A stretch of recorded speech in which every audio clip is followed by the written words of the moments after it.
சற்று முன் வெளியான முக்கிய அறிவிப்பின்படி டெட் தேர்வு ஆசிரியர்களுக்கு குட் நியூஸ். உச்சநீதிமன்றத்தில் சீராய்வு மனு தாக்கல் செய்ய தமிழக அரசு முடிவு.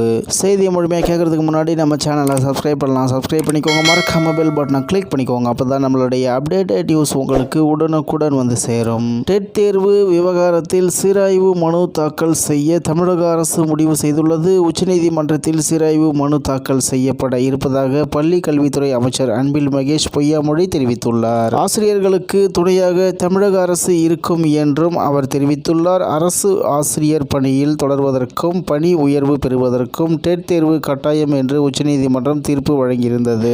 கடந்த 1ஆம் தேதி உச்சநீதிமன்றம் தீர்ப்பு ஒன்றை வழங்கியிருந்தது. அதில் 55 வயதுக்கு உட்பட்ட அரசு பள்ளி ஆசிரியர்கள் டெட் தேர்வில் தேர்ச்சி பெறுவது கட்டாயம் என்று கூறியிருந்தது. அதாவது ஆசிரியர் பணியில் தொடர்வதற்கும் பணி உயர்வு பெறுவதற்கும் டெட் தேர்வில் தேர்ச்சி பெறுவது கட்டாயம் என்றும் உத்தரவிட்டது. இந்த நிலையில் தான் தமிழக அரசு இந்த டெட் தேர்வு விவகாரத்தில் சீராய்வு மனு தாக்கல் செய்ய முடிவு செய்துள்ளது.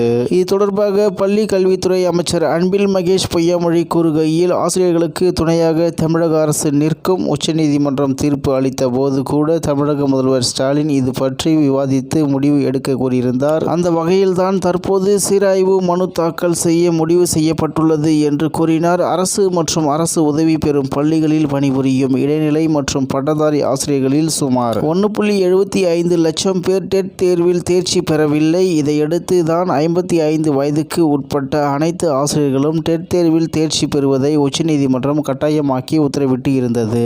இந்த உத்தரவுக்கு தமிழகத்தில் ஆசிரியர்கள் சங்கங்கள் எதிர்ப்பு தெரிவித்து இருந்தனர். தமிழக அரசு மறுசீராய்வு மனு தாக்கல் செய்ய வேண்டும் என கோரிக்கை வைத்து வந்தனர். இந்த நிலையில் தான் உச்சநீதிமன்றத்தின் தீர்ப்பை எதிர்த்து சீராய்வு மனு தாக்கல் செய்ய உள்ளதாக தமிழக அரசு அறிவித்திருக்கிறது என்று தகவல் வெளியாகி உள்ளது என்பது குறிப்பிடத்தக்கது. இத்துடன் இன்றைய முக்கிய செய்தி நிறைவு பெறுகிறது. மேலும் இது போன்ற செய்திகளை உடனுக்குடன் தெரிந்து கொள்ள ஆர்கே நியூஸ் தமிழ்நாடு சேனல் உடன் இணைந்திருங்கள். நன்றி, வணக்கம்.